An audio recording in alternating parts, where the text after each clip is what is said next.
The labor unrest of 1935 took FDR by surprise.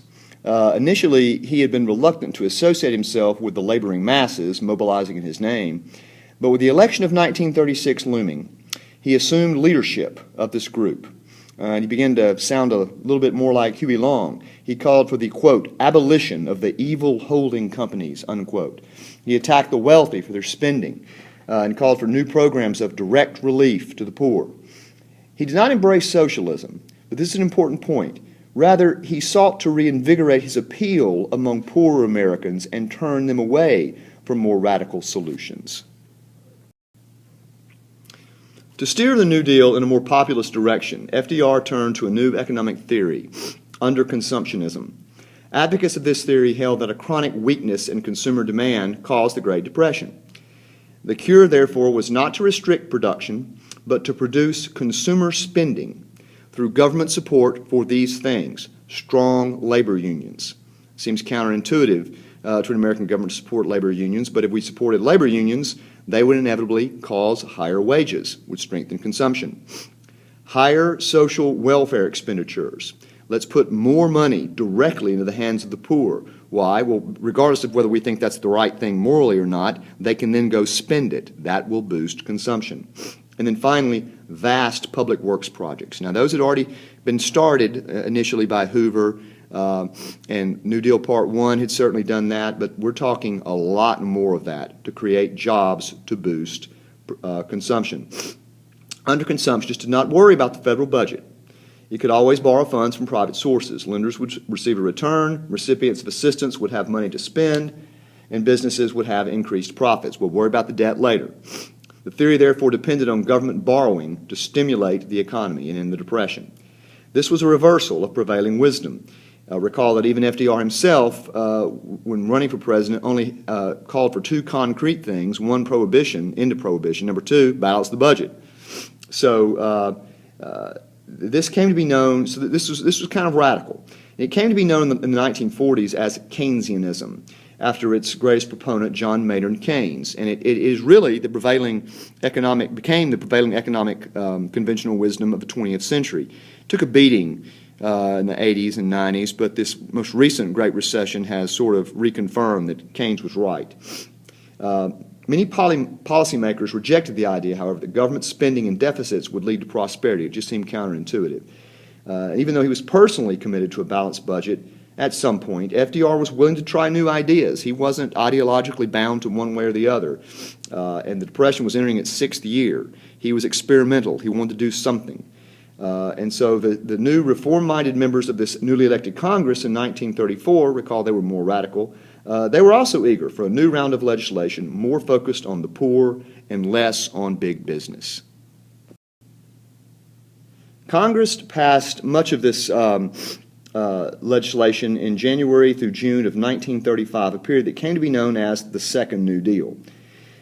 Two were of historic importance. The first and greatest, I would say, is the Social Security Act, passed in May of 35. It required states to set up welfare funds to make payments to the elderly, the poor, the unemployed, unmarried mothers with dependents, and the disabled. Taxes were enacted to fund these pensions.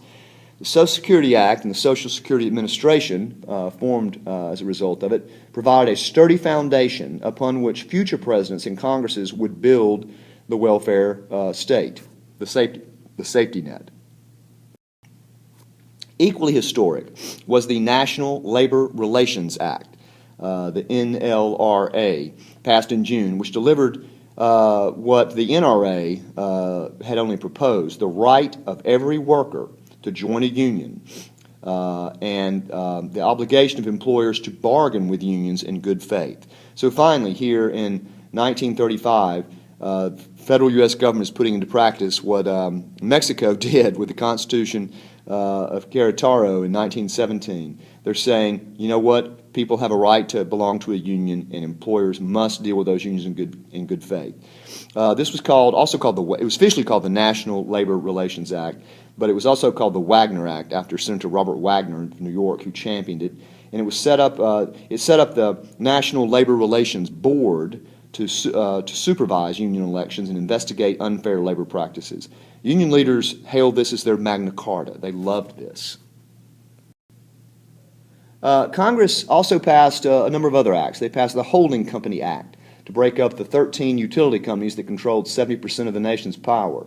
They passed the Wealth Tax Act, increasing tax rates on the wealthy from 59 to 75%, and on corporations of the highest level, the highest increment that is, and on corporations from 13.75 to 15%. Hardly share the wealth as envisioned by Huey Long, but at least a nod to that direction.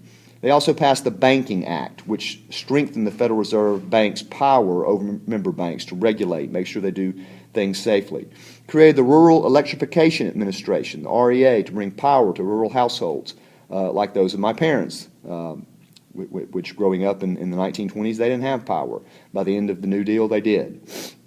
It passed a $5 billion Emergency Relief Appropriation Act, much bigger money than in the past, $5 billion direct relief. And FDR funneled part of this money to people through the PWA and the CCC. He'd already created New Deal Part 1 and used another part to create the National Youth Administration, the NYA, to provide work and guidance to the nation's youth. Most of this money, however, from the Emergency Relief Appropriation Act went to a new group, the Works Progress Administration, the WPA. It's confusing because we already had the PWA, the Public Works Administration. This is the WPA, the Works Progress Administration, also under Harry Hopkins, now known as the Minister of Relief.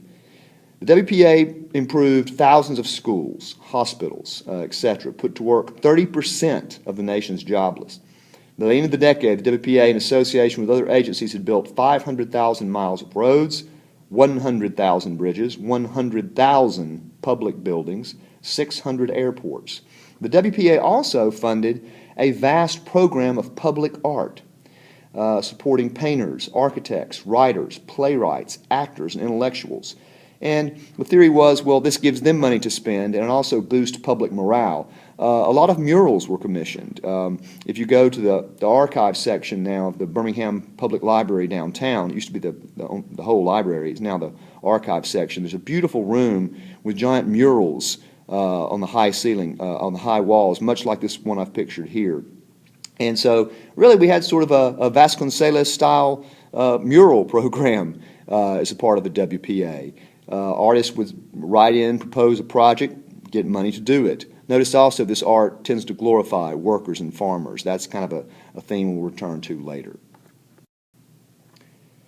Now, FDR described the Second New Deal as a program to limit the power and privilege of the wealthy few and to increase the welfare of ordinary citizens. So he got this passed, and during the election of 1936, he excoriated corporations as, quote, economic royalists, unquote, who concentrated in their own hands other people's labor, money, and property. He called on voters to strip them of their power and, quote, save a great and precious form of government for ourselves and the world, unquote. And they responded by giving him the greatest landslide victory in American politics. He got 61% of the popular vote. The Republican candidate, Alf Landon, got only 37%, perhaps because he had the tragic name of Alf. This election won the Democratic Party, or signaled the Democratic Party as the party of reform. The 6 million who went to the polls for the first time, many of them European immigrants, 5 million voted for FDR. Black voters in the North abandoned the Republicans, the party of Lincoln, thinking they would be best served by this party of the common man. FDR also did well with white middle-class voters who stood to benefit from the Social Security Act. And so these groups I've just mentioned constitute the new Roosevelt coalition, which would hold power for most of the next 40 years. Now, an important point here. FDR's 1934 and 35 anti-corporate rhetoric was far more radical than the laws that he actually proposed. The Wealth Tax Act, for example, actually took less wealth than was advertised. There were loopholes, as there are now. The Holding Company Act never really broke up those utilities. FDR promised more than he delivered to the poor, quite frankly. Farm workers, for example, were not covered by the Social Security Act or the National Labor Relations Act. They are now, but they weren't initially. And consequently, a lot of blacks in the South and Hispanics in the West missed out on protection and benefits because, frankly, Southern Democrats would not have supported it.